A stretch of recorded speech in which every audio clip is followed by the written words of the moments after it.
Welcome, sir. Good evening, and thank you, Anisa ma'am, for introducing me. Good evening and namaste all the parents. And हम शुरू करें उसके पहले मैं thank करना चाहता हूँ, धन्यवाद करना चाहता हूँ वी कनेक्ट फाउंडेशन टीम का, जिन्होंने मुझे इनवाइट किया है आज थर्ड टाइम। और आज हम लोग एक बहुत ही इम्पोर्टेंट टॉपिक को लेकर बात करने वाले हैं, जिसका नाम है life skills and functional academics. So जैसे मैंने पिछले 2 बार से मैं आपको कहता हूं कि प्लीज आप पेन और पेपर साथ में लेकर बैठिए, बिकॉज आप काफी सारी इंफॉर्मेशन लिख पाओगे एट द सेम टाइम। आज मैं पावर पॉइंट नहीं रन करने वाला हूं, सो मैं आपको इंफॉर्मेशन देने वाला हूं जो आप लिख सकते हो। हम शुरू करते हैं आज का अपना जो टॉपिक है, जिसको मैं ऐसे कहूंगा कि शिक्षा ही सुरक्षा। अगर हम शिक्षित होते हैं सही रूप में, सही तौर पर, तो हमारे बच्चों की सुरक्षा जो है वो बहुत इजी हो जाती है, क्योंकि अपने जो बच्चे होते हैं उनको दूसरी बहुत सारी जानकारी ऑटोमेटिकली मिल जाती है अगर हम शिक्षित सही तौर पर होते हैं तो। ऑल्सो अभी जो गाना बज रहा था, we can hear the world, we connect the world, तो अगर आप चाहते हो आप आपका बच्चा जो है वो सोसाइटी के साथ, पूरी दुनिया के साथ कनेक्ट करे, तो इसके लिए आज हम ऐसे कुछ टॉपिक्स को लेकर बात करेंगे जो आपका बच्चा इजीली वहां पर कनेक्ट हो सकेगा। Alright, so let's get started. पहला कि हम बात करेंगे फंक्शनल एकेडमिक्स की। तो ज्यादातर पेरेंट्स को हमेशा ये एक सवाल रहता है कि मेरे बच्चे को हियरिंग कंसर्न है, तो मैं उसे कौन से स्कूल में डालूं। तो उसके बारे में भी पिछले सेशन में हमारी बात हुई थी, जहां पर हमने आपको NIOS मतलब कि national institute of open school, उसके बारे में जानकारी दी थी। जिन्होंने मिस कर दिया है वो पिछला रिकॉर्डिंग जाकर देख सकते हैं। लेकिन जो बच्चे की एड्यूकेबल एज है, मतलब कि क्या एज पर बच्चा पढ़ाई कर सकता है, वो है 6 से 14 साल। तो हर कोई पेरेंट को हमेशा ध्यान में रखना चाहिए कि 6 से 14 साल बच्चा कोई भी मीडियम में, कोई भी स्कूल में जाके एटलीस्ट पढ़ाई करें, राइट। एंड स्पेशली अपने बच्चे जिनके लिए एक हियरिंग मोड जो है वो थोड़ा कम है, जिसके लिए थोड़ा लर्निंग डिफिकल्ट हो सकता है। सो इसके लिए काफी सारे पेरेंट्स जिनसे मैं मिलता हूँ, उनके ध्यान में सिर्फ एक ही चीज होती है, मेरे बच्चे को सिर्फ अच्छे मार्क्स लाने हैं। That is the only thing. क्या वो कंपटीशन में रहे या वो एकदम नॉर्मल जैसे बच्चे हो उनके जैसा हो जाए। तो ये दौरान पेरेंट्स उसमें बच्चे को बहुत प्रेशराइज करते रहते हैं। सो ये करते करते करते करते हम कुछ चीजों के लिए काफी लेट हो जाते हैं। ऑलराइट, 14 के बाद पेरेंट्स को एक्चुअली पता चलता है, ओ माय गॉड, मेरा बच्चा जो है वो तो 4+7 भी नहीं कर सकता है, 7-2 भी नहीं कर सकता है, राइट। तो पेरेंट्स को यहाँ पर क्या ध्यान देना है, फंक्शनल एकेडमिक्स। तो कोई मुझे अनम्यूट करके बताएगा आपके नजरिए से फंक्शनल एकेडमिक्स का मतलब क्या, आपके पास जो जानकारी हो। I don't know, I can try. Yes. Is it basically, अब जैसे अगर हम ये कहें कि जब बच्चा स्कूल में जाता है तो बेसिक चीजें क्या होंगी जो उसको समझना जरूरी हो सकता है। जैसे आपने अभी बोला बेसिक एडिशंस है, या फिर बेसिक डायरेक्शंस एक बच्चे को क्या फॉलो करने हैं। There could be multiple things जो टीचर बोलती है, but how to do that, या अब जो आपके बेसिक्स है, जो जो like maybe A to Z या whatever some small words, या अगर बच्चा 5-6 साल का है तो एक बेसिक सेंटेंस अगर रीड करना आता है जो जो स्कूल में एक्सपेक्ट किया जाता है, स्पेशली अगर वो मेन स्ट्रीमिंग में है। तो I don't know if I am right, but yeah okay, that was a good try. काफी क्लोज मैम ने ये बताया, लेकिन मैं इसको एक एग्जांपल देता हूँ कि आपका बच्चा जो है वो मैथ्स पढ़ रहा है, तो मैथ्स के लिए फंक्शनल एकेडमिक्स का मतलब क्या, जो हमें डे टू डे लाइफ में हेल्प कर सके, जिसका फंक्शन हमारे डे टू डे लाइफ में बहुत अच्छे से निकल के आए, हम उसको बोलेंगे functional academics. I am sure ये जो ऑडियंस आज मुझे सुन रही है उसमें से एक 10th स्टैंडर्ड में हमने जो ट्रिग्नोमेट्री का चैप्टर छोड़ दिया, वो ज्यादातर लोगों ने उसको छोड़ ही दिया होगा। आज तक ट्रिग्नोमेट्री या ज्योमेट्री हमारी लाइफ में इंपॉर्टेंट नहीं है। I think most of you will agree with me, right. So functional academics क्या होता है, जहां पर एडिशन, सब्ट्रैक्शन, मल्टीप्लिकेशन और डिविजन, ये चारों चीजें आनी बहुत जरूरी है। क्योंकि जब बच्चा बाहर जाएगा तो ये चीज उसको डे टू डे लाइफ में आएगी। सो दिस इज फंक्शनल एकेडमिक्स। हम ऐसे कोशिश करते हैं कि बच्चा जो है उसको थ्योरम क्यों नहीं आता है, चलो मैं प्रूफ उसको प्रूव करना सिखाती हूँ, और वो प्रूव करते करते करते कितनी मम्मी पापा की या मम्मी बच्चे की जंग हो जाती। इसके बजाय अगर हम बच्चे को इंपॉर्टेंट टॉपिक सिखाए उसके सिलेबस में, जैसे 3 टॉपिक्स हैं, profit and loss, discount and trigonometry. तो ये 3 में से फंक्शनल क्या हुआ? Profit and loss and discount, isn't it? हम डीमार्ट में सामान खरीदने जाएंगे, दिवाली का 10% धमाकेदार सेल है, तो वो पूरे टोटल में से बच्चा 10% माइनस करना जाने तो मैं मानूंगा ये पढ़ाई काम की, इजंट इट? तो ऐसे कुछ टॉपिक्स एज पेरेंट आपको ध्यान रखने हैं कि बच्चे की टेक्स्ट बुक लो। अगर बच्चा मेन स्ट्रीम स्कूल में जाता हो, नॉर्मल स्कूल में जाता हो, तो टेक्स्ट बुक खोलो और देखो कि आपके टीचर ने बोला है ये टर्म में 5 चैप्टर आने वाले हैं, उसमें से what chapters are going to help, कौन से चैप्टर जरूरी है आपके बच्चों के लिए, वो आपको ध्यान देना है। भले 5 में से सिर्फ 2 ही आपके बच्चों के लिए हेल्पफुल हो, 3 जाने दो। सो वो 3 जाने की बात अभी मैंने की, तो सबसे पहले I would like to talk about parents have to work on their mindset. मतलब के पेरेंट्स को अपने माइंडसेट पे कुछ काम करना है। और क्या काम करना है? फंक्शनल एकेडमिक्स को अपनाने के लिए पहला, हमें मार्क्स कॉन्शियस नहीं होना है। जो आए वो 10 में से 2 भी आया, लेकिन वो 2 मार्क अगर वो डिस्काउंट का राइट लेकर आया तो विच मीन्स के बच्चे को वो जम गया। सो आप कुछ मैथ्स के टॉपिक्स लिखो, एडिशन, सब्ट्रैक्शन, मल्टीप्लिकेशन, डिवीजन, ये 4 तो आना कंपलसरी है। फिर आ गया प्रॉफिट एंड लॉस, फिर हो गया डिस्काउंट, ओके, और फिर हो गया परसेंटेज। ये 7 चीजें आ गई मैथ्स में, तो आपका बच्चा बाहरी दुनिया को कनेक्ट करने के लिए तैयार है, राइट? फिर अगर उसने क्वाड्रिलैटरल में कितने साइड्स होते हैं मुझे तो याद ही नहीं है, या एक्यूट एंगल किसको बोलते हैं, ऑब्ट्यूज एंगल किसको बोलते हैं, आर ऑल सेकेंडरी। आपका पहला गोल ये होना चाहिए, 1। नंबर 2, जब सोशल स्टडीज की बात आती है तो हमेशा मेरी बोर्ड में बहुत आर्ग्यूमेंट होती है इस चीज को लेकर। हम अपने स्पेशल नीड्स वाले बच्चे जिनको कुछ लेवल की डिफिकल्टी है, क्या जरूरत है कि हिमालय की चोटी का मेजरमेंट कितना है, या टेम्परेट जोन या सब पोलर जोन किसको बोलते हैं? हमें उनको उल्टा ये सिखाना जरूरी है कि टेम्परेचर्स के हिसाब से हमें अपने अंदर क्या क्या चेंजेस लाने जरूरी है। ऑलराइट, सो हिस्ट्री ज्योग्राफी को भी लेकर अगर आपको लग रहा है तो उसके जगह पर बच्चे को मैप सिखाओ कि अगर आप आपके बच्चों के साथ बैठकर टूर प्लानिंग करते हो तो आपका बच्चा तुरंत से बोलना चाहिए। अगर आप बोलोगे चलो हरिद्वार चलते हैं, तो तुरंत से आपके बच्चे की नजर नॉर्थ के तरफ जानी चाहिए।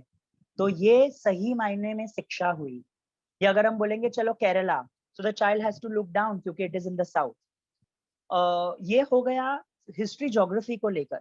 जब हम साइंस की बात करते हैं तो I would strongly vouch for physiology and home science. Physiology और होम साइंस क्या होता है जो अपनी टेक्स्ट बुक में आता है? बेसिक न्यूट्रिएंट्स, खाने से क्या क्या हमें फायदे होते हैं, उसके अंदर क्या क्या छोटे छोटे न्यूट्रिएंट्स मिलते हैं, डिजीज के क्या क्या बीमारी हो सकती है अगर हमने नहीं खाया तो, ओके, अगर सांप ने काट लिया तो हम कैसे सुरक्षित हो सकते हैं, अगर हमें चक्कर आए तो हमें क्या करना चाहिए, तो फर्स्ट एड वगैरह। This is functional academics, right? अगर लैंग्वेज की बात करते हैं, हिंदी, मराठी, गुजराती, इंग्लिश, कोई भी भाषा हो, वहां पर अगर आपका बच्चा एक सेंटेंस सही तरीके से बोल सकता है, अपने आप को राइटली पुट अप कर सकता है। So I will tell you today's example. आज मॉर्निंग में एक पेरेंट मुझे मिलने आए जिनके बच्चे को हियरिंग समस्या थी। तो बच्चा अपने आप को बोलने की कोशिश कर रहा है, लेकिन वो बच्चा सिर्फ मेन वर्ड्स ही बोल रहा है। सो तब मैंने मम्मी को बोला कि मैडम उसके प्रेगमेटिक्स पे काम करो, मतलब कि सोशल स्पीच, वो बाहर जाके लोगों के साथ बात करे, अपनी भावनाएं सामने रख सके, अपनी तकलीफें रख सके, हमें वो लेवल पे लाना है। ना तो इंग्लिश के मीनिंग्स पढ़ाने हैं, सिनोनिम्स पढ़ाने हैं, वोकैबुलरी पढ़ानी है और डू एज डायरेक्टेड पढ़ाना है। ये मतलब का नहीं है, this is not functional academics, right? Nouns है तो आप बच्चे के साथ मॉल में जाके बोलो चल मुझे तो कोई भी 5 चीज के नाम बताइए मॉल में, तो उसने अप्लाई करना जाना, इसको भी हम बोलेंगे फंक्शनल एकेडमिक्स। अगर वो बोलेंगे मम्मी देखो ना ये जो सामान है वो टेबल के अंडर पड़ा है, तब उसने राइट मायनों में उसको यूज किया प्रेपोजिशंस को। ऑलराइट, सो ये एक छोटा सा एग्जाम्पल था हर एक सब्जेक्ट में जहां पर आप ये फंक्शनल एकेडमिक्स को अप्लाई कर सकते हैं। सो एक मार्क्स का पेरेंट को माइंडसेट बदलना है। आई एम श्योर आप इसको इस पे कोशिश करोगे। Number 2, society. ना तो वो मुझे मदद करने वाली है, ना तो वो आपको मदद करने वाली है अगर हमें तकलीफ होती है तो। बहुत सारे आप लोग में से आप लोगों ने ये देखा होगा that in your bad times only your own people help and your mindset help, मतलब के सोसाइटी को साइड पे रखो। So on a lighter note, एक औरत जो है वो कपड़े सुखा रही थी, उसका लड़का 10th स्टैंडर्ड में था। सो एक जोक जैसा है ये, आई विल से दिस। तो ये जो मम्मी को बहुत शर्म आ रही थी कि उसके बच्चे को सिर्फ 86% आए। तो वो 3-4 दिन से बालकनी में नहीं आ रही थी क्योंकि उसकी जो ऊपर वाली नेबर है वो उसको टोकेगी। तो 3-4 दिन बाद जब ये औरत दिखी तो वो ऊपर वाली नेबर ने तुरंत से बोला, अरे कितने आए तेरे बच्चे को 10th में परसेंटेज? तो ये लेडी ने बोला 86 ही आए। तो बोली बस सिर्फ 86 आए, अभी तो उसका कुछ नहीं हो पाएगा। लेकिन अनफॉर्चुनेटली हमें ये समझने जैसा है कि वो सिर्फ ऊपर की नेबर है, वो ऊपर वाली नहीं है। She is not the god to decide everything. इसके लिए सोसाइटी विल से आप वो माइंडसेट को बदल दो और सोसाइटी को इग्नोर करो। तीसरी चीज, अगर आपके बच्चे को बिग आंसर्स लर्न करने में डिफिकल्टी होती है तो आई फील पेरेंट्स बहुत एंशियस हो जाते हैं, हाइपर हो जाते हैं। अरे वो बिग आंसर्स लर्न नहीं कर सकता, उसका 4 मार्क जाएगा, आधा मार्क जाएगा, 1.5 मार्क जाएगा। Leave that mindset. Necessary are keywords, क्योंकि अपने बच्चे को जब हम एग्जाम में भेजेंगे तब बोर्ड हमें कीवर्ड्स के लिए भी कंसेशन देती है। और मेन इंपॉर्टेंट चीज मैं देखता हूँ 7+8 होता है तो बच्चा ऐसे कोशिश करता है 7+8 ऐसे करने की, फिर उसकी मम्मी या पापा बोलते हैं अरे 7 in your mind, 8 on your fingers. Okay, अगर स्कूल्स अलाउ करती है कैलकुलेटर्स, प्लीज यूज इट। आप ये आपकी ये सोच होती है अरे वो 2+2 भी फिर कैलसी से करेगा क्या? लेकिन आप ये सोचो कि बच्चे का रिस्पॉन्स टाइम अगर इतना लेट हो जाता है, कितने उसके प्रोसेसिंग में टाइम जाता होगा, और उसके कारण बच्चा वहां और लेट हो जाएगा और समाज में वो और ओपन हो जाएगा। सो इसके लिए तुरंत से अगर कैलकुलेटर्स हाथ में है, मोबाइल फोन हाथ में है, स्टार्ट यूजिंग कैलकुलेटर्स और बच्चे की लाइफ वहां थोड़ी इजी करो। इसको हम लोग कहेंगे सीखी हुई चीज को होशियारी से, चापलूसी से उसको राइट टाइम पे यूज किया। सो अगर ये माइंडसेट हम धीरे धीरे बदलेंगे तो बच्चे को पढ़ाई का आनंद ही अलग मिलेगा। Right, so this was about it, about the mindset. Now as a parent आपको और एक चीज ध्यान रखनी है, आइडेंटिफाइंग स्ट्रेंथ्स एंड वीकनेसेस, मतलब कि बच्चे की ताकत क्या है और बच्चे की कमजोरियां क्या है। अगर आपका बच्चा 2nd स्टैंडर्ड 3rd स्टैंडर्ड में है से 10वीं तक, तो अब 10वीं में आकर हमें पूछते हो कि सर आप मुझे बोलो कि उसको 10वीं के बाद क्या करना चाहिए। So then the first question of mind would be, आप तो बताओ वो किसमें अच्छा है। सो हर पेरेंट को ये देखना चाहिए कि so today's mother was very interesting, उसने उसके बच्चे पर क्या क्या छोटी छोटी चीजों में ध्यान दिया। Sir my child is very good in drawing, फिर वो गूगल मैप जो है वो खुद से ढूंढ के निकालता है। मेरा बच्चा पैसों में बहुत अच्छा है। ऐसी चीजें उसने मुझे दी जो हम सोच भी नहीं सकते, लेकिन मम्मी का वो छोटी छोटी चीजों पे ऑब्जर्वेशन था। वो चाय बना सकता है अपनी अपनी। सो आइडेंटिफाई करो कि बच्चे की स्ट्रेंथ्स क्या है और आइडेंटिफाई करो बच्चे की वीकनेस, मतलब की कमजोरियां क्या है। आप कैसे आइडेंटिफाई करोगे उसको, आप लिख सकते हो IFA। IFA stands for informal assessment. तो ये तो प्रोफेशनल्स करते हैं, टीचर्स करते हैं, लेकिन एज पेरेंट्स आप सबसे बड़े शिक्षक हो, तो आप क्या कर सकते हो। आपका बच्चा अगर 4th स्टैंडर्ड में है तो थोड़ा पीछे जाओ और 3rd स्टैंडर्ड का लेवल चेक करो। क्या चेक करते हैं? स्पेलिंग्स, फिर कॉम्प्रीहेंशन, फिर फ्री राइटिंग। बच्चे को एक टॉपिक दे दिया और बच्चे को उस पर लिखना है। तो आज मैंने ये बच्चे को टॉपिक दिया, माझा आवड़ता छंद, माय फेवरेट हॉबी। सो उसने उस पर लिखा। उससे हमको बहुत सारी चीजें पता चलती है, उसका थॉट प्रोसेस कैसा है, उसके वोकैबुलरी मतलब के शब्दकोश कैसा है। फिर उसका रीडिंग चेक करो। आप रीड करो और उसमें से उसको क्वेश्चंस पूछो, तो आपको पता चलेगा कि उसकी ऑडिटरी मेमोरी मतलब कि सुनकर वो कितना याद रख सकता है। 3rd स्टैंडर्ड क्लियर करा, तो हम फोर्थ पे जाएंगे, लेकिन थर्ड नहीं किया तो हम सेकंड पे जाएंगे, सेकंड नहीं किया तो हम फर्स्ट पे जाएंगे। और एस्टैब्लिश करो कि आपका बच्चा कौन से लेवल पे इंग्लिश में फंक्शन कर रहा है, या मातृभाषा में फंक्शन कर रहा है, या मैथ्स में कौन से लेवल पे फंक्शन कर रहा है। This is a very very important step functional academics में। ओके और करंट लेवल को, करंटली वो कौन से लेवल पे है उसको एस्टैब्लिश करो। This is your job as parents.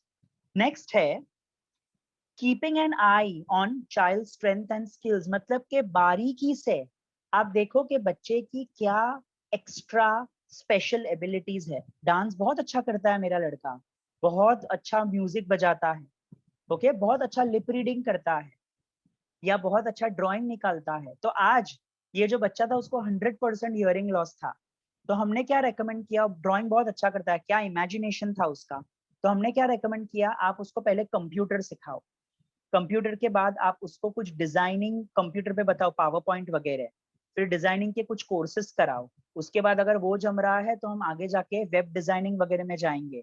उसके पापा या उसकी मम्मी आप अपने भी अपने आप को इसमें ट्रेन करो कि आप आगे जाके एक वेंचर खोल सकते हो जहां पर आपका बच्चा ग्रीटिंग कार्ड्स, विजिटिंग कार्ड्स ऐसे डिजाइन करके वो अपना इंडिपेंडेंट अर्निंग कर सकता है।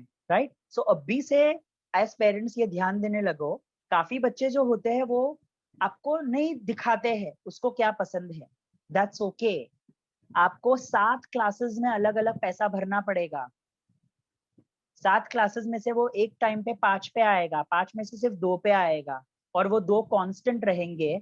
उससे आपको पता चला कि आपका बच्चा इसमें अच्छा है, इसका बच्चा आपका बच्चा इसमें अच्छा नहीं है। So don't just give up कि उसमें तो सर मैंने बहुत कोशिश की लेकिन एक भी निकल के नहीं आया। नहीं, क्या वो आपकी मर्जी के हिसाब से निकल के नहीं आया, वो भी देखना है।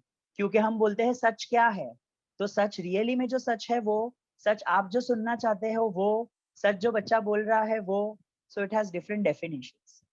ओके चलो ये हो गया। अभी नेक्स्ट हम जाएंगे अबाउट, आप सोच सकते हो अगर आपके बच्चे को फंक्शनल एकेडमिक्स कराना है, लाइफ स्किल्स कराना है, तो उसके लिए समय लगेगा। और समय कहाँ से मिलेगा, नॉर्मल स्कूल तो 6-6 घंटा ले लेती है। सो इसके लिए पिछली बार मैंने ऑप्शन दिया था NIOS बोर्ड का, राइट। क्योंकि NIOS बोर्ड की स्कूल 3-4 घंटे होती है तो वो आपका टाइम सेव करेगी। दूसरा, उसके अंदर भी कुछ ऐसे सब्जेक्ट्स है जहां पर आपके बच्चों की स्किल या कुशलता बढ़ेगी। और तीसरा, आप आपके बच्चे को वोकेशनल ट्रेनिंग के लिए आपके पास समय मिलेगा। आपने खींच खींच के बच्चे को 10वीं पे लाया और बोला अरे मेरा स्ट्रगल आप सुनो तो आपको पता चलेगा क्या स्ट्रगल है। फिर बच्चा जब टेस्टिंग के लिए गया और तब पता चला कि बच्चे को 5+5 भी नहीं आता है, तो वो पेरेंट उधर ही शैटर हो जाता है, उधर ही वो अपनी हिम्मत तोड़ देता है कि मैंने 10 साल कहाँ निकाले जब मेरा बच्चा ऑलरेडी 15 साल का हो गया। Alright, so therefore it is very necessary कि आप वोकेशनल की प्लानिंग के लिए पहले से तैयारी करो, जो मैं आगे बोलूंगा क्या क्या तैयारी करनी है। ओके नाउ लैंग्वेज की बात जब करते हैं, so English is an official language and therefore English आना बहुत जरूरी है। आई डोंट से मातृभाषा गलत है, बट आप when your if you want कि बच्चा सोसाइटी में कनेक्ट करे, सो इंग्लिश आना जरूरी है। सो थोड़ा थोड़ा करके इंग्लिश की कोचिंग आप शुरू कर सकते हो functionally. And something that has a survival skill, मतलब कि जिंदगी उसके ऊपर निर्भर है, और वो क्या है, रीडिंग। अगर रीडिंग करना नहीं आया ना तो बच्चा किधर गुम हो गया होगा, तो उसको पता भी नहीं चलेगा कि वो कहाँ पर है। राइट, सो बच्चे को reading day to day basis पे सिखाओ, कुछ नहीं तो आपका जो न्यूज़पेपर होगा उसका सेंटेंस उसको रोज पढ़ के आपको सुनाना है। और start with first standard book, अगर आपका बच्चा 7th में है फिर भी अगर आपको कॉन्फिडेंस नहीं है, सो एस्टैब्लिश दैट करंट लेवल। सो ये इंपॉर्टेंट थी चीज फंक्शनल एकेडमिक्स को लेकर। आई होप आपको समझ आया है, राइट। अब मैं सेकेंड टॉपिक पे जंप करूंगा, लाइफ स्किल्स, मतलब कि जिंदगी में उपयोगी चीजें। आप नोट डाउन कर सकते हो लाइफ स्किल्स क्यों जरूरी है। क्योंकि जब बच्चा 15 साल के ऊपर हो जाएगा तब सोसाइटी उससे बहुत सारी चीजें आशा करेगी। और मैं बोलूंगा क्या आशा होती है, जैसे बच्चे ग्रुप में बैठे हैं और मम्मी ने या कोई भी आंटी ने या अंकल ने मिलके ढेर सारे पेपर्स दे दिए हैं और बोला चलो ये पेपर को लो और स्टेपलिंग करो, स्टेपल मारो। तब आपको लगेगा ओ माय गॉड, मेरा बच्चा स्टेपल नहीं कर सकता है, या उसने स्टेपलर उल्टा पकड़ा है, राइट? या स्टैंडिंग लाइन मेरा बच्चा स्केल पकड़ के यूज कर सकता है, लेकिन स्लीपिंग लाइन की बारी आती है तो मेरे बच्चे को तो पता भी नहीं है कि ये 4 फिंगर से मुझे स्केल दबाना है और ऊपर से मुझे लाइन खींचनी है। छोटी चीज बट बहुत इंपॉर्टेंट चीज। हाँ, तो आप बच्चे को ऐसे दिखाओ, जैसे ये स्टेपलर है, तो स्टेपलर के 3 मुंह होते हैं। ये पहला मुंह जो आधा ऐसा खुला हुआ होता है, दूसरा मुंह जिसके अंदर हम लोग पिन लगाते हैं, और तीसरा मुंह जो उसके साथ अटैच्ड होता है। तो तीनों मुंह खोलो, फर्स्ट मुंह खोला, सेकंड मुंह खोला, और तीसरा मुंह नीचे है, राइट? फिर बच्चे को बोलो देख इसके अंदर पिन है, तो पिन हम कैसे लगाते हैं, पिन कैसे निकालते हैं, राइट? और सबसे मेन इंपॉर्टेंट बात, अगर आप लाइफ स्किल्स की बात करते हो तो बच्चा लाइफ स्किल्स तभी सीख पाएगा जब आप आपके बच्चे को ओवर सुरक्षा देना छोड़ दोगे, over protection. I am sure खेल जब हम छोटे थे तो मजे मजे में हम सबको एक बार स्टेपलर पिन चिपक गई थी, isn't it? सबको खून निकला होगा, but we learned it gradually कि ये ऐसे मुझे अलग तरीके से पकड़ना है। लेट देम लर्न, एक्सपीरियंस बहुत बड़ा टीचर है, राइट? सो स्टेपलर पिन हो गई, उसके बाद हो गया पंचिंग मशीन। तो पंचिंग मशीन के लिए हमें बच्चे को पहले ये सिखाना पड़ेगा ना, पेपर फोल्ड करो, बीच की जो लाइन आती है, तो बच्चा अगर लाइन अच्छे से नहीं देख सकता है तो उधर पेन से मार्क करो। पंचिंग मशीन का जो ट्राइंगल होता है उधर भी एक मार्क करो, और फिर बोलो ये जो मार्क मार्क है वो मिलने चाहिए, और फिर दबाओ। छोटे छोटे स्किल्स है बट बहुत जरूरी है। Next is टाचनी। टाचनी पता है? I don't know what do we call it in Hindi. Lion head pins. तो वो भी लगाने का एक एकदम अलग सा तरीका होता है कि बच्चे को वो लगता भी है, दूसरे तरफ से निकलता है तो बच्चे को लग जाएगा। तो ये 3 चीज सिखाओ। बेसिक पेपर फोल्डिंग सिखाओ, आई एम श्योर आप लोग नोट कर रहे होंगे। उसके बाद फुट रूलर से लाइन ड्रॉ करना सिखाओ। सो एवरी डे बच्चे को बोलो चल अभी हम लोग कुछ लिखेंगे, और उसके लिए पहले तू लाइन बना दे, मार्जिन बना दे। So that is very important. उससे क्या होगा, बच्चे के दोनों हाथ यूज होंगे, लेफ्ट एंड राइट, दोनों हाथ क्रॉस होंगे। जब दोनों हाथ क्रॉस होते हैं तभी ब्रेन को एक एक्सरसाइज मिलती है, ओके, जिसको हम लोग कहते हैं बाइलैटरल कोऑर्डिनेशन, दोनों हाथ का यूज करना। और ब्रेन को एक्सरसाइज मिलेगी मतलब कि आपका ब्रेन एक्टिव होगा, right? So this was about small office skills. Next हम बात करेंगे अबाउट, बोलते हैं ना 3 चीज आ गई तो बच्चा जिंदगी जी गया, टाइम, मनी एंड कैलेंडर। सो जो पेरेंट्स ने नहीं शुरू किया है वो आज से शुरू कर दो। टाइम, मैं पहले टाइम की बात करूंगा, तो टाइम के चारों पहर बच्चे को आने चाहिए, सुबह, दोपहर, शाम, रात। दूसरी चीज, पहले बच्चे को रेगुलर अपना जो क्लॉक होता है वो सिखाओ। छोटा हाथ किस पे आएगा, बड़ा हाथ किस पे आएगा, वो अगर बच्चे को आता है तो आप नेक्स्ट मूव कर सकते हो AM PM पे। AM किसको बोलते हैं, PM किसको बोलते हैं। अगर बच्चे को ये भी आ गया है तो आप सबसे बड़ा पार्ट पे जा सकते हो, and that is 24 hour clock.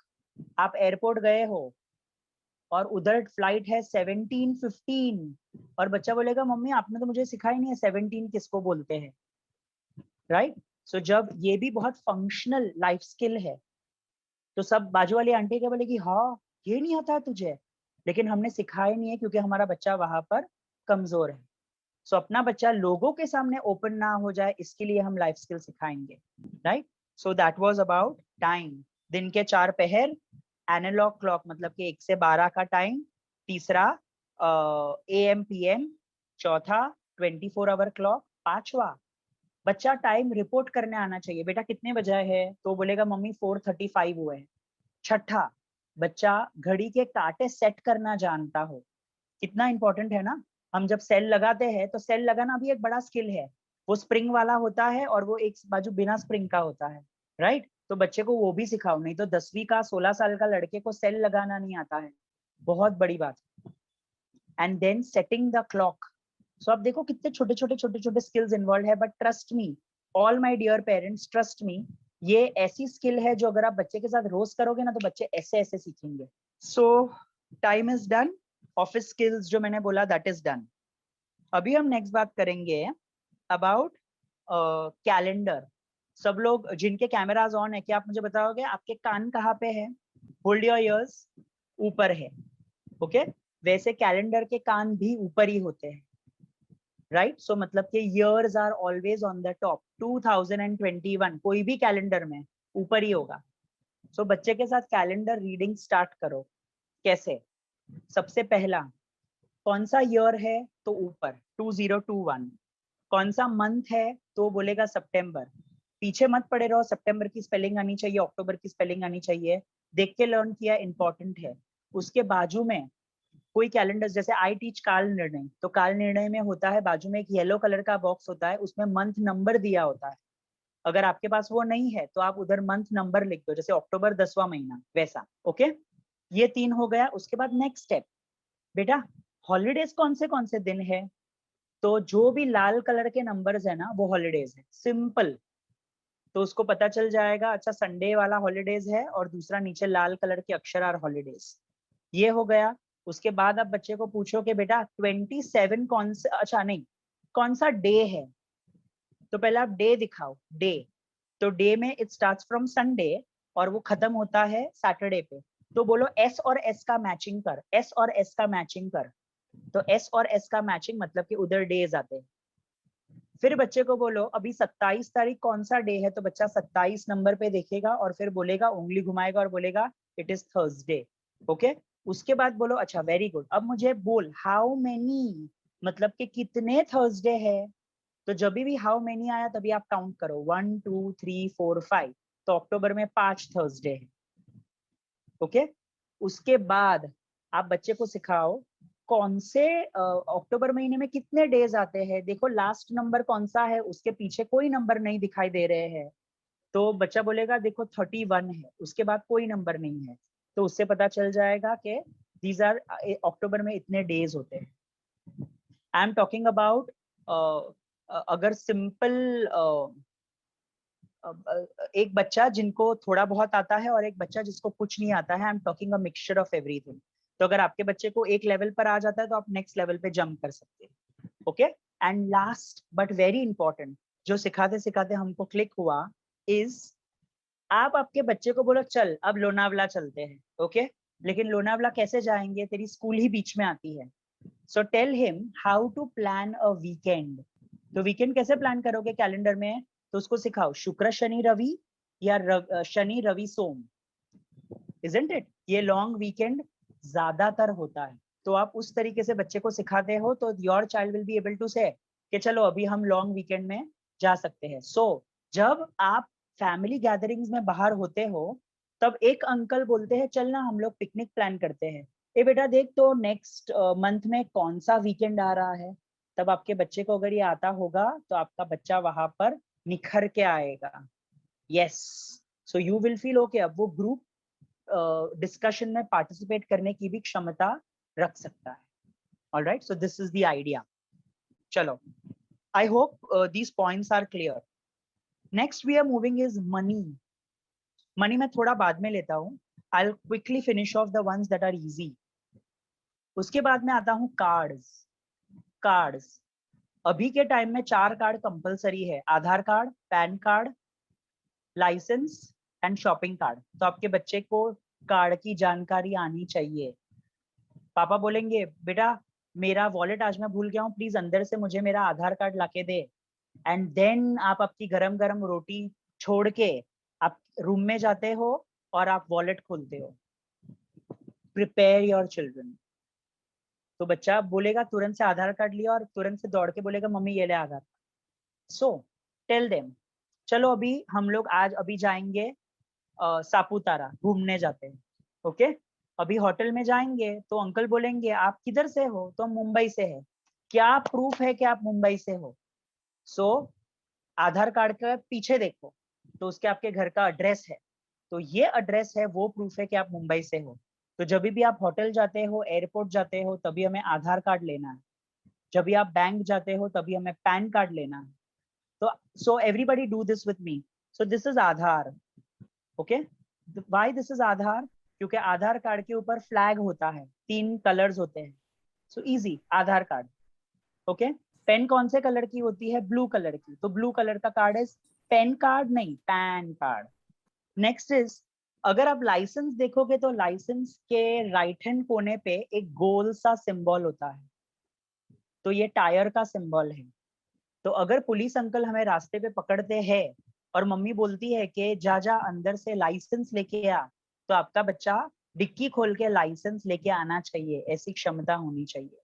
काफी बार बच्चे को हम बोलते हैं रास्ते पे पुलिस ऐसा दिखाएंगे, तो ऐसे से क्या समझना है, you can not give Aadhaar card there, you have to give licence. तो this is understanding non verbal clues. Okay, बिना बोले भाषा को समझना। तो इस तरीके से बच्चे को हमें ये कार्ड सिखाना है। चलो अभी मैकडॉनल्ड्स जाते हैं और फ्रेंच फ्राइज खाते हैं, पैसा पापा भूल गए हैं, तो कौन सा कार्ड काम आएगा? Will be the debit card और द क्रेडिट कार्ड। और बहुत इंपॉर्टेंट, बच्चे को ये सिखाओ what is KYC, know your customer. Okay, तो अगर आप अगर बैंक में बोल देंगे मला तुमचा केवाईसी दिया, तो तब आप शॉपिंग कार्ड नहीं दे सकते हो, तब आपको आपके फोटो आईडीज देने हैं। And which are the photo IDs? तो बच्चा तुरंत से बोलेगा मम्मा PAN card, Aadhaar card and licence. So here your job is over. Okay, इसमें आगे बहुत है, बट मैं आपको ये बेसिक बता रहा हूँ क्योंकि इसमें फर्दर लेसन्स है, right? Next is about, very important, आपने सोचा भी नहीं होगा, आप आपके बच्चे के साथ टेबल स्पून और टी स्पून लेके बैठो, ओके, और एक कटोरी लेके बैठो, एक बड़े कटोरी में शक्कर डालो और बोलो मुझे इसमें से 3 टी स्पून डाल के दे, 4 टेबल स्पून डाल के दे। तो बच्चे ये दोनों के बीच का डिफरेंस अंडरस्टैंड करने चाहिए। क्या पता शायद आपका बच्चा आगे जाके बेकरी में जाए, ओके, या कुछ नहीं तो मम्मी अगर बीमार है और बच्चा, मम्मी सोते सोते मम्मी को बच्चे को बोलती है बेटा 1 टेबल स्पून डालना चाय बनाने में चीनी का और 1 टीस्पून डालना चाय का। So the child should know the measurements. See, this is what जो आपके बच्चे को फ्यूचर में हेल्प करेगा। ओके, मेजरमेंट्स बहुत इंपॉर्टेंट है। और एक चीज आप लिख सकते हो अबाउट, आपके बच्चे को पता होना चाहिए वो कौन से नंबर का टी शर्ट पहनता है। तो जैसे ही वो शॉप में जाता है तब आपका शॉपकीपर बोलेगा अरे आप चड्डी कौन से नंबर की पहनते हो, तो तुरंत से he should know his size, okay, he should know his t-shirt size, XL है, मीडियम है, लार्ज है। तो बच्चे को ये छोटे छोटे चिन्ह सिखाओ, S मतलब स्मॉल, M मतलब मीडियम, L मतलब लार्ज, XL मतलब एक्स्ट्रा लार्ज एंड XXL मतलब के एक्स्ट्रा टू एक्स्ट्रा लार्ज। बहुत छोटी चीज है, चुपचाप हम जब खड़े खड़े शॉपिंग करते हैं ना तब हम वही लेबल देख के कपड़ा उठाते हैं। अगर आप शॉपिंग रूम में अंदर कपड़े चेंज कर रहे हो और अगर आप बच्चे को बोलते हो बेटा मुझे एक्स्ट्रा लार्ज ला कर दे, so your child can pick up the extra large, right? So this is needed. Next is about, बच्चे को ये जानकारी आनी चाहिए, litre, millilitre, gram, kilogram, distance में किलोमीटर्स एंड मीटर्स। चलो मैं थक गया बोलते बोलते, मैं किसी को पूछता हूँ। Hema ma'am, can you unmute? बहुत आसान है, पूछता हूँ। हाँ, अगर आपको आपके घर से स्टेशन जाना हो तो वो डिस्टेंस किलोमीटर्स में आएगा कि मीटर्स में आएगा? सर किलोमीटर में आएगा। किलोमीटर्स में आएगा, ओके। अभी ध्रुति चंदन, आर यू देयर? या ओके, लवली। सो मैम अगर आपको छोटा सा वेफर का पैकेट लेना हो, चिप्स का पैकेट, तो वो किस में मेजर होता है? Will it be kilograms or grams? Grams. Grams, very good. Okay. Anisa ma'am, अगर आप आपके बच्चे को बोलते हो छोटी सी बिस्लरी की बोतल लेकर आ, तो वो किस में मेजर होता है? Millilitres, yes. तो बच्चे को ये छोटी छोटी चीजें सिखानी बहुत जरूरी है। वो तो बोलेगी मम्मी आपने मुझे लीटर ही सिखाया, but litres and milli. Nilofer ma'am, आप पर क्वेश्चन है, अगर मेरा गूगल मुझे कहता है आगे जाके 500 मीटर्स से मुझे लेफ्ट लेना है, तो मैं रिक्शा करूंगा कि नहीं करूंगा? नो, नहीं, क्योंकि 500 मीटर्स तो हम पैदल जाके भी आ सकते हैं, राइट? सो बच्चा 500 मीटर्स बोला, इसके लिए ज्यादा डिस्टेंस हो गया, ऐसा नहीं होता है। बच्चे को हमें ये सिखाना है what is metres and what is kilometres. उसके लिए बाजार में शॉपिंग के लिए निकलो मास्क पहन के, उससे भी पता चलेगा जिधर रिक्शा में बैठ के जाना है वो किलोमीटर्स है जो बाजू में है वो मीटर्स है. Small small things, these are life skills, right? Okay, again loads to cover. Next, आप बच्चे को सिखाओ about understanding Google Maps. आज बहुत जरूरी है ये माध्यम के कोरोना से लोग डरते हैं, शीशा खोलो तो सामने कोई आएगा, उसने मास्क नहीं पहना है. इससे अच्छा आपका गूगल आपको हर जगह लेके जाएगा. सो अगर बच्चे को ये पता होगा, सो वो ढूंढता ढूंढता ढूंढता किधर भी जाके अपना रास्ता कर सकता है. जरूरी नहीं है वो सुनना है, वो तो देख भी सकता है. Okay, next I was talking to this child. Pina ma'am, आप बताओ मुझे, आपको बहुत भूख लगी है और आप वेजिटेरियन हो, तो आप क्या देखकर होटल में रुकोगे? Green dot. Very good. ये भी एक छोटा सा नॉन वर्बल चिन्ह है, सिंबल है. ग्रीन डॉट मतलब वेजिटेरियन एंड ब्राउन डॉट या रेड डॉट मतलब के नॉन वेजिटेरियन. सो उस हिसाब से बच्चे को ये क्लूज पकड़ना आना चाहिए.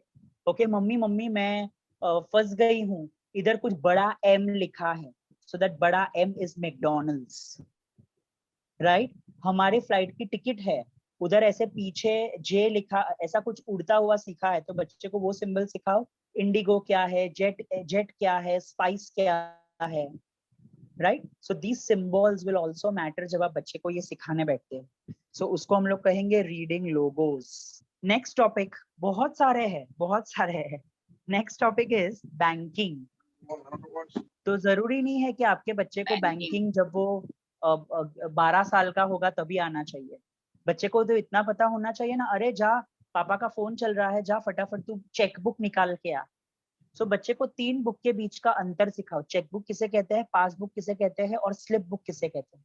उसके बाद फिलिंग, उस पर मैं कभी और आपसे बात करूंगी कि उसको कैसे फिल करेंगे. लेकिन ये तीनों की परख बहुत जरूरी है. नेक्स्ट इज फॉर्म फिलिंग, के बच्चे को फॉर्म भरने आना चाहिए. सो फॉर्म में क्या होता है, आप रोज प्रॅक्टिस कराओ. फर्स्ट नेम, स्वतःचं नाव, मिडल नेम, वडिलांचं नाव, एंड लास्ट नेम मतलब कि सरनेम. ये फिर डीओबी का फुल फॉर्म क्या, डेट ऑफ बर्थ. फिर होता है M/F, तो आप मेल हो के फीमेल हो, ये भी बच्चे को समझना आना जरूरी है. डेट ऑफ बर्थ में आजकल फॉर्मेट, मतलब हर बार फॉर्मेट आते हैं DDMMYYY. सो बच्चे को ऐसे ही शुरू कराओ, 01, 02, 03, 04 ऐसे करके 09. तो 09 आ गया मतलब कि उसको वो 2 ब्लैंक को फिलअप करने आना चाहिए, राइट? आदत डालो 9 तक. सो दैट्स हाउ आप बच्चे को अंडरस्टैंड करा सकते हो सिंगल डिजिट क्या है, एंड डबल डिजिट अगर मुझे बनाना है तो मैं कैसे डबल डिजिट बना सकता हूँ उसकी वैल्यू को बिना बदले. Very important. हम सब खाने के शौकीन हैं and we visit restaurants often, and therefore हमें बच्चे को मेनू कार्ड पढ़ना सिखाना चाहिए. आपके घर पे आप जब होटल जाते हो, इतने सारा रुपीस का बिल भरते हो, तो बोल सकते हो अरे भैया एक आपका बिल दे दो टेक अवे के लिए. घर पे खरीद लो और बच्चे को सिखाओ, ये तरफ कॉलम है आइटम्स का, ये तरफ कॉलम है पैसे का, इतना रुपीस का होता है. फिर आप बोलोगे बेटा मुझे जूस पीना है या आइसक्रीम खाना है, तो बच्चा जो है वो स्टार्टिंग में पेजेस घुमाएगा, लेकिन हमें ये उसको सिखाना है that those are desserts and desserts are always behind, main course are always in the beginning, okay? Breakfast are always at the start. So गाजर का हलवा वो हमेशा पीछे ही होगा. So ये छोटी छोटी चीजें सिखाओ. तो आपका ये लेसन हो गया. उसके बाद आपको सिखाना है, चल अब तूने डोसा मंगवाया, मैंने जूस मंगवाया और पापा ने पाव भाजी मंगवाई, अब कितना, तो पहले टोटल करते हैं. तो करके उसको टोटल कराओ. तो आपने छोटा छोटा उसको बिलिंग सिखाया. दैट्स 1. बिलिंग कराने के बाद अब मेरा तो एक डोसे से पेट नहीं भरेगा, तो मैं 2 मंगवाऊंगा. तो एक डोसा 40 रुपए का हुआ, तो 2 डोसा कितने का हुआ, तो 40 मल्टीप्लाइड बाई 2, या तो 40 + 40 मतलब कि उधर बिल अमाउंट आएगा 80. Very small skills are needed billing में. So menu card and billing is also one of the topics. So I will quickly cover. I'll quickly cover. मैंने आपको बताया about what is functional academics, और life skills में मैंने बताया about calendar, money, banking, sub cards, Google Maps, office skills जिसमें stapling, cutting, punching, drawing lines, वो सब, किचन के मेजरमेंट्स, उसमें gram, kilogram, litres, millilitres, kilometres, metres, then reading logos, वो वेजिटेरियन, नॉन वेजिटेरियन वो वाला, कपड़ों के, जूते के, अंडरगारमेंट्स के, वो सब के measurements, billing, reading menu card. आज हमने इतना कवर किया है। Banking and form filling also. या banking and form filling, yes. Okay. So parents, अगर आप लोग आपके queries chat box में भेजेंगे, so we'll just take the queries with sir. Queries से पहले मुझे लग रहा है सर आपके लिए appreciation बहुत आया है about the session, that it was a very fantastic session. Thank you so much, thank you. उनकी जो बेटी है वो tables कैसे याद रख सके, she is asking that. Okay, ये हर पेरेंट्स के लिए टेबल जो है इज सीक्वेंशियल मेमोरी। ओके, आपको सीक्वेंस में सब लर्न करना पड़ेगा। टेबल्स क्यों लर्न करने हैं यार? लाइफ इतनी आसान है कैलकुलेटर के साथ, तो टेबल्स क्यों लर्न करने हैं? So my daughter always tells me, पापा मुझे 15 तक नहीं याद रहता है। तो मैं बोलता हूँ बस 10 तक कर ले, उसके बाद हम आगे कैलकुलेटर पे कर लेंगे, या you can use that shortcut method, हम वर्कआउट कर सकते हैं पेपर पे। So don't force your child. क्या कौन से टेबल जबरदस्ती लर्न कराओ?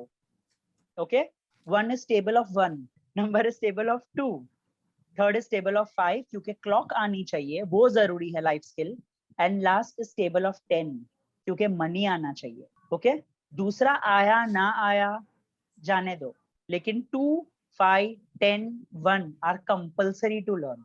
और मतलब सपोजिंग अगर पेरेंट्स के मन को संतोष नहीं है, तो मैं और एक तरीका देता हूँ कि अपने बच्चों की विजुअल मेमोरी बहुत स्ट्रॉन्ग रहेगी। Okay, because it is the god's way to take over the other sense. तो आप बच्चे को सामने डिस्प्ले रख दो, टेबल्स के टेबल डिस्प्ले कर दो, और टेबल डिस्प्ले करो और उसको बोलो कि उसको रोज देख देख के लर्न करे। सो that is method of visualising. और दूसरा, एक किसी ने मैंने ये देखा था, I think this is for example table of 9। Okay, तो देखो वी कैन डू दिस। ये मैंने एक फिंगर बंद किया तो 9 1 जा, तो ये 9 फिंगर्स है, तो ये 1 है और ये आंसर मुझे मिला 9। ओके, अभी 9 2 जा, तो 9 2 हाँ, फिर मैंने ये खोल देना है। So I am doing it again, 9 1 जा 9, 9 2 जा, तो 9 2 जा क्या हुआ, ये 1 और ये रिमेनिंग 8, तो 18। ओके, नाउ 9 3 जा, तो क्या हुआ, ये 1 2 27। तो ये भी एक तरीका है जहां पर आपका बच्चा उसको हाथ करके लर्न कर सकता है। या तो 9 का आसान टेबल क्या है, नीचे से उल्टे चलो, राइट, 81। तो ऐसे कर करके आई विल सेंड इट, वो बहुत कॉमन है। सो उल्टा चलो तो भी आपको 9 का टेबल आ जाएगा। तो ऐसे कुछ टेबल्स के शॉर्टकट्स भी है, और जहां पर आपको शॉर्टकट्स नहीं मिलते हैं वहां पर आप वो ये विजुअल मेमोरी एनहांस करने के लिए वो लगा दो।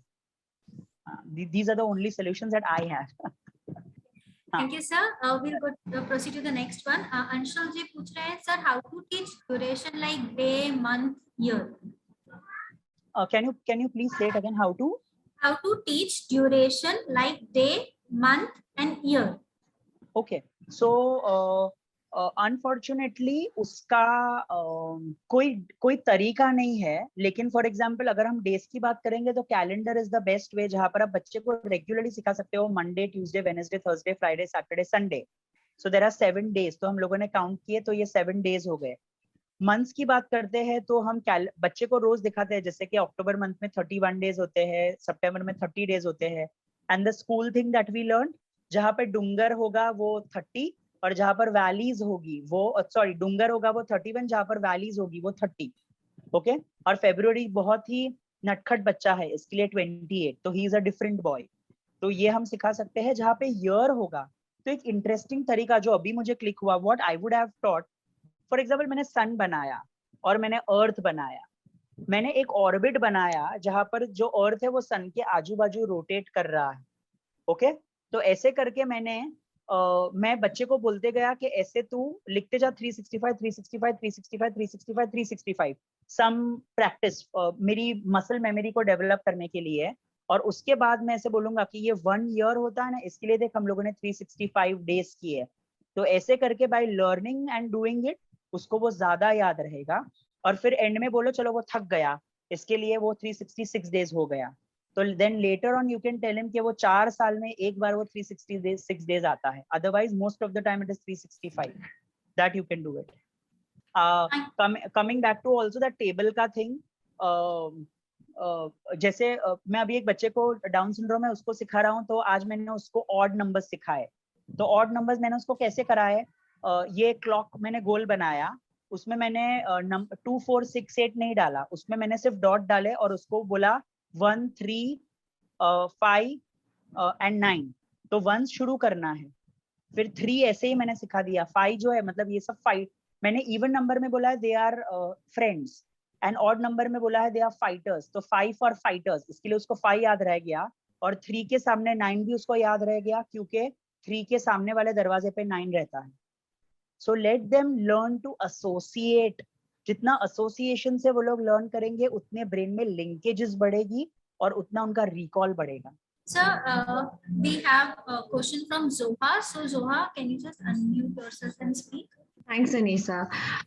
Thank you, Dr. Mihir. It was really a very wonderful session. Thank A you, lot thank of things to learn. And as always, your sessions are really good. I Thank just you, ma'am. had one question because there was a lot of clarity in everything. But एक question ये है कि is there any chart or anything that could give some milestones? So like, see, my child is like 5 years old. Quite a few things which you said he's already doing. Okay, but and some things are of course beyond his level. So if there is something to refer to, is there something? If not, of course we'll follow this. Not an issue, but if there is something more that we can refer to, I think that would help in terms of timely getting to those milestones. So, Okay. So these milestone charts are available. I think by the pediatric society something उसके milestones है, but these milestones are motor milestones. Fine motor skill ये आना चाहिए, gross motor skill ये age पे आना चाहिए. But none of we also have a test. I think that is very much available on Google. The test is called as VSMS. VSMS? V. Yes, V for Victor, S for sugar, M for Mike, and S for sugar. So VSMS में age wise आपको कुछ skills दिए हैं जो बच्चे ने develop करना ही चाहिए, and that gives you information. और वो आपको बच्चे के social quotient के बारे में information देता है। और आपकी जानकारी के लिए कि IQ जो है, अगर हम बच्चे की स्कोर नहीं निकाल सकते हैं तो बच्चे का एक्चुअल IQ उसका SQ माना जाता है, क्योंकि वो सोसाइटी में रहने वाला एक इंसान है। तो सोसाइटी के नीति नियम के हिसाब से उसका सोशल क्वोशिएंट जो आएगा वो उसका IQ माना जाएगा। So you can refer this which is given age wise. There are some tasks which the child needs to know no matter how old is he. Okay, sure. Thank you, sir. Thank you very much. जब हम बच्चे को time teach करते हैं तो whether we should go for first with the digital one or the hands one? Ideally मेरा recommendation होगा always जो नंबर वाली अपने घर पे घड़ी होती है ना वो। अगर आपको लग रहा है कि मेरे बच्चे, और अगर बच्चा छोटा है तो, अगर बच्चा 15 साल का 16 साल का ऑलरेडी हो गया है तो इट इज ऑलवेज बेटर कि वो डिजिटल क्लॉक यूज करे। बट हमेशा याद रखो कि डिजिटल करते करते उसको रेगुलर जो क्लॉक होती है ना वो सिखाते चलो। जैसे हमको स्कूल में सिखाते हैं पहले ओ क्लॉक आना चाहिए, फिर 30 आना चाहिए, फिर क्वार्टर पास्ट आना चाहिए और फिर क्वार्टर 2 आना चाहिए। इतनी मगजमारी में जाओ ही मत के क्वार्टर पास्ट और क्वार्टर 2 क्यों इतनी लाइफ डिफिकल्ट करनी। हमें सिर्फ इतना आना है, 15 आता है और 45 आता है। If the child says it is 15:45 ये आना चाहिए, क्योंकि 15:45 की फ्लाइट हुई तो बच्चा अगर वो कॉम्प्रीहेंड नहीं कर पाया तब क्या। या एक्चुअली वो टाइम देख के बता लेता है, बच्चा टाइम देख के बता लेता है, बट वो डिफरेंशिएट नहीं कर पाता कि हाफ एन आवर या 45 मिनट्स तो हमें कितना मिल रहा है। वो डिफरेंस या कॉम्प्रिहेंशन वो चीज उसको आनी चाहिए। सो मैम मैं उसको आपको एक सिंपल तरीका दूं से अभी हम ये करते हैं। अभी बजे है 5:05। How old is your child? 10. हाँ तो अच्छा है। तो उसको पहले वो घड़ी दिखाओ कि 1 says 5, 2 says 10, उसको साइड पे लिख के दिखाओ, राइट? उसके बाद बजे है 5:05, तो तूने 5:05 पे चाय पीना शुरू किया और 5:25 पे तूने चाय का कप रख दिया, तो तूने कितने मिनट चाय पी?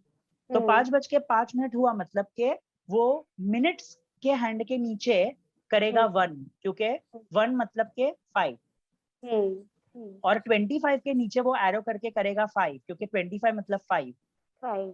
अभी 1 से 5 तक काउंट करो, तो 1 से 5 तक काउंट किया तो उसने बोला 2 3 4 5, मतलब कि 4 हो गया। 4, और उसको बोलो कि मिनट्स में हमेशा उसको वो छोटा छोटा कांटा दिखाओ जो 2 नंबर्स के बीच होता है, विच इज ऑलवेज 5। तो 4 multiplied by 5 is equal to 20। तो इस हिसाब से उसने एक एक स्टेप को अंडरस्टैंड किया, भले इसको 8 महीने लग जाए सिखाते सिखाते, बट हाँ, इफ ही क्योंकि वो ये नहीं समझ पाता कि मैंने ये पर्टिकुलर काम कितने मिनट में खत्म किया। हाँ, सो टाइम मेजरमेंट अपने बच्चों का पुअर होता है, तो आप ये लेवल पर, माइक्रो लेवल पर जाकर उसको सिखा सकते हो, भले 2 साल लगे, बाय द टाइम वो 8th स्टैंडर्ड में आ जाएगा तब तक तो तैयार हो जाएगा। Thank you. पेरेंट्स, अगर आपको कोई क्वेरी है तो प्लीज आप हैंड रेज कर लीजिएगा, हम आपको अनम्यूट करने के लिए कहेंगे। सर, एक क्वेश्चन आया है कि आपने ये सारी जो चीजें बताई है, क्या हम 5 ईयर के बच्चे को भी सिखा सकते हैं? गुंजन जी ने क्वेश्चन पूछा है। अच्छा, कल मुझे बहुत एक interesting query and appreciate and salute the mother.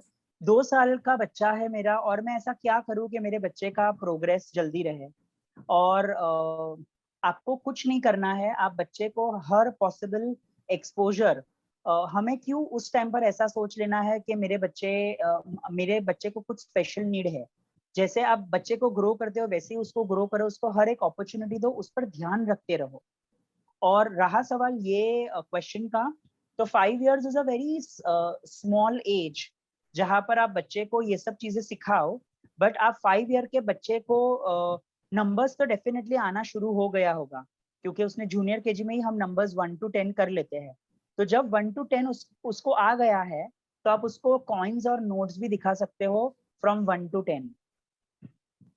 तो एक ये स्किल कराओ, उसको ओ क्लॉक करा सकते हो, भले वो छोटा बेबी जो है वो ऐसे बोलेगा मम्मी अभी 3 o'clock हुए हैं, 4 o'clock हुए हैं, नॉट बियॉन्ड ओ क्लॉक, क्योंकि उसका ब्रेन उसको इतना सपोर्ट नहीं करेगा, क्योंकि वो मेच्योर वो लेवल पर नहीं हुआ है।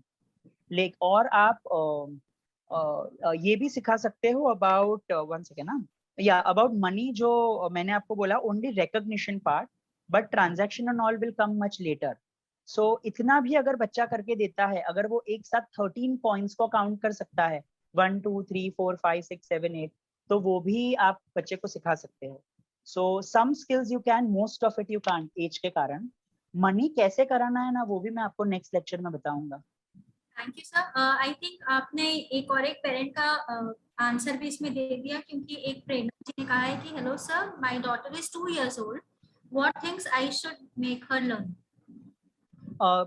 और हमेशा मैंने ये भी देखा है, जब बच्चे हमारे पास थेरेपी के लिए आते हैं, बच्चे का जितना हाथ चलाओ और बॉडी चलाओ, उतना बच्चे का ब्रेन डेवलपमेंट ज्यादा होगा। तो छोटी सी चीज, आपने चीनी डाली उसके दूध में, या पाउडर डाला दूध में, उसको बोलो तू उसको स्पून से स्टर कर। सो ये मूवमेंट भी इंपॉर्टेंट है, भले उसने गिरा दिया, थोड़ा दूध गिर गया तो क्या हो गया, बट एटलीस्ट ही और शी हैज लर्न कि मैं इंडिपेंडेंटली ये कर सकती हूँ। वो गर्म है, वो ठंडा है, छोटी छोटी चीजें जो होती है वो आप बच्चे को डे टू डे लाइफ में सिखाओ। सो आंसर सिंपल वर्ड्स में, आप ये एज के बच्चे को कॉन्सेप्ट सिखा सकते हैं। ठीक है। Parents, thank you so much sir. बहुत सारे पेरेंट्स ने they have just said that the session was very excellent, very informative, wonderful. तो था कि सर लैक ऑफ अंडरस्टैंडिंग अगर है बच्चे को व्हाइल रीडिंग, तो उसके लिए क्या कर सकते हैं? रीडिंग हमेशा सफल तब होगा जब बच्चा उसको कॉम्प्रीहेंड, मतलब कि अंडरस्टैंड करेगा। सो इसके लिए हम हमेशा शुरू करते हैं कि बच्चा जो बोली हुई इंस्ट्रक्शंस है क्या उसको समझ सकता है कि नहीं, एक। दूसरा, अगर बच्चे का हियरिंग लॉस ज्यादा है या अगर वो बच्चा इतना नहीं समझ सकता है, तो you can always start with picture talks. Picture talk में हमेशा WH क्वेश्चन से शुरू करो, हु, व्हाट, व्हेन, वेयर, जगह का नाम, लोगों का नाम, समय का ये तो उस हिसाब से आपको पता चलेगा कि द WH क्वेश्चंस बच्चा उसको अंडरस्टैंड करता है कि नहीं। नेक्स्ट स्टेप, अगर बच्चा उसको अंडरस्टैंड करता है तो आप पिक्चर से ही उसको पूछो कि आंटी क्या कर रही है। तो आंटी कुएं में से पानी निकाल रही है। आंटी ये जो आइसक्रीम है वो कौन से कलर का है, तो वो पिंक कलर का है। जब आप ये सब क्वेश्चंस पिक्चर से पूछते हो, विच मीन्स बच्चा उसको अंडरस्टैंड करता है। पिक्चर के ऊपर एक शब्द लगा दो, जैसे रीटा आइसक्रीम, और वो रीटा अगर खा रही है तो फिर आप उसको ऐसे पूछ दो, what is Rita eating, what is Rita eating, तो वो डेफिनेटली आपको ऐसे बोलेगा आइसक्रीम। सो विच मीन्स आप पिक्चर से धीरे धीरे टेक्स्ट पे चले गए, मतलब के वर्ड्स पे चले गए। तो डिपेंडिंग ऑन जो बच्चे का लेवल है, हम लोग आगे शायद कॉम्प्रीहेंशंस कैसे बच्चों का इम्प्रूव करना उस पर भी ये करेंगे। लेकिन अगर आप इस तरीके से उसको एसोसिएट करना सिखाओगे तब बच्चे को कनेक्शन पता चलेगा, that how things can go easy अगर हम उसको समझ के करते हैं तो। सो आई थिंक आप शुरू कर सकते हो पिक्चर टॉक से। सर एक क्वेश्चन है कि child has problem in oral exam, so what can be done? So if the child, so ये बहुत ही अलग है। फॉर एग्जाम्पल बच्चे को रिटन में प्रॉब्लम होता है, बच्चे को यहाँ पर ओरल में प्रॉब्लम है, तो there are different ways. See it all depends के सामने वाला जो टीचर है वो कितना सेंसिटिव है। अगर ओरल में प्रॉब्लम है तो तू मुझे लिख के दिखा, अगर ओरल में प्रॉब्लम है तो तू मुझे पिक्चर पॉइंट करके दिखा, या अगर ओरल में प्रॉब्लम है तो तू मुझे उसका स्टोरी या कार्ड्स बना के दिखा। हम parent as a parent, so I would give one example. मैं एक स्कूल में काउंसलिंग करता था, वहां पर ऐसे नॉन वर्बल किड्स थे, तो हम लोग स्टोरी फॉर्म करते थे। तो हम पेरेंट को बोलते थे भाई हमारे पास टाइम नहीं है वो स्टोरी के कार्ड्स का, आप बना के भेज दो। तो पेरेंट्स बना के भेज देते थे, फिर हम बच्चे को बोलते थे कि आप इसको सीक्वेंस में लगाओ। सीक्वेंस में बच्चे ने लगा दिया और वो बेसिस पर हम मार्क्स देते थे। तो एंड ऑफ द डे बच्चे को आता है कि नहीं वो इम्पोर्टेंट है, क्या तरीका है वो तो टीचर की परीक्षा है। Thank you sir. सर इसी तरीके को ध्यान में रखकर I think there is one question that has come up in the chat box की सर कोई तरीका बताइए कि बच्चे को याद करवाना जल्दी करवा सके। आई मीन याद करवाना है जल्दी से लर्न कर ले। आई थिंक जो मेरा पहला सेशन था, अगर मैडम ने अटेंड किया होगा, वो जनरल सेशन था। तो मैंने तब आपको कुछ काफी सारे टिप्स दिए थे याद रखने के लिए, और उसमें मैंने एक गुरु मंत्र दिया था अबाउट आप आपके बच्चे की लर्निंग स्टाइल को चेक करो। अगर आपको पता है कि आपका बच्चा क्या तरीके से लर्न करता है, अगर वो विजुअल लर्नर है या अगर वो लर्निंग बाय डूइंग वाला लर्नर है, तो आप आपके बच्चे को, फॉर एग्जांपल आपने उसको यूट्यूब का वीडियो दिखाया, यूट्यूब के वीडियो के बाद आपने उसके साथ डिस्कशन किया, आपने उसको डायग्राम फॉर्म में पढ़ाया, और फिर आपने उसको बोला कि चल अब जो जो मैंने बोला है वो पॉइंट्स तो मुझे बोल। तो विच मीन्स के बच्चे को वो याद किया। और जब तक बच्चा उसमें टीचिंग लर्निंग एक्सपीरियंस इतना अच्छा बनाओ, क्योंकि आपको बच्चे को उसमें इन्वॉल्व करना है, बच्चा इन्वॉल्व करेगा, वो प्रोसेस के थ्रू जाएगा, तब उसको लर्निंग ज्यादा याद होगा।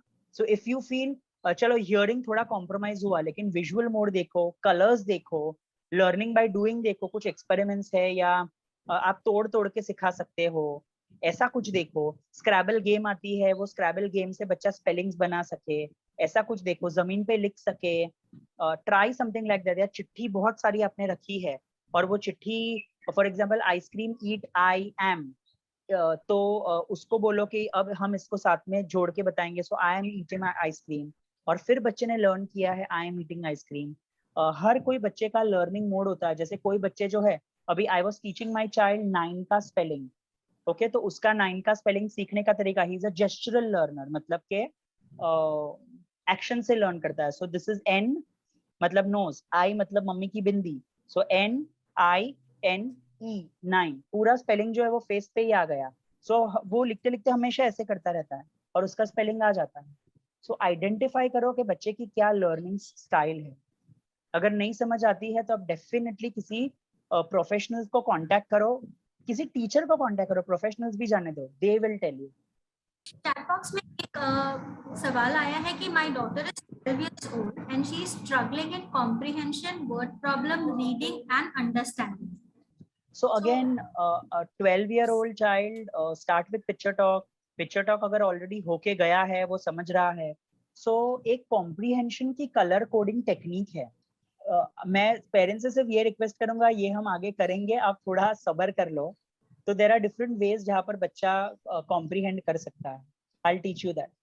I think thank you so much dear parents। ये सारे सेशंस जो है हम आप ही के लिए लेकर आते हैं and I'm really thankful कि हमारे पास आज काफी सारे पेरेंट्स यहाँ पे जुड़े थे। काफी सारे लोगों ने बहुत sir again I will say कि बहुत सारे appreciation and feedback thank you so much ये सेशन के लिए एंड क्वेरीज भी काफी सारी हमारी यहाँ पर क्लियर हुई है। Thank you everyone, thank you so much.